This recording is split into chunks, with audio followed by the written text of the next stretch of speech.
Ito mga dapat natin aabangan mga kapuso sa abot kamay na pangarap na yan ay wag natin papalampasin ang bawat episode ng telesiring ito.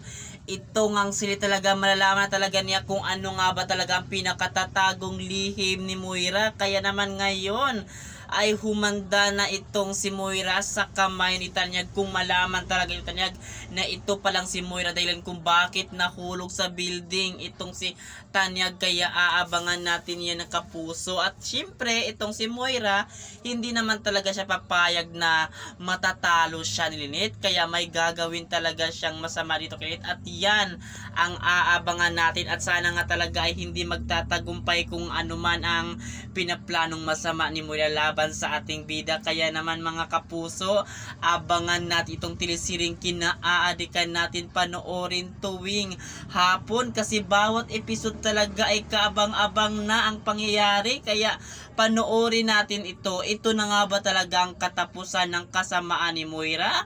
O talagang mapapahamak ang buhay ni Lynette dahil sa katotohanan na nalaman niya tungkol sa mga pinakatatagong lihim ni Moira. Ang lahat ng ito, mga kapuso, aabangan natin sa abot kamay na pangarap na talagang grabe talaga ang pangyayari na tiyak talaga tayo na magugulat tayo sa pangyayari sa telesiring ito at lahat ito ay tutukan natin dito sa abot kamay na pangarap. At yun lang mga kapuso, maraming salamat sa panonood sa telesiring ito.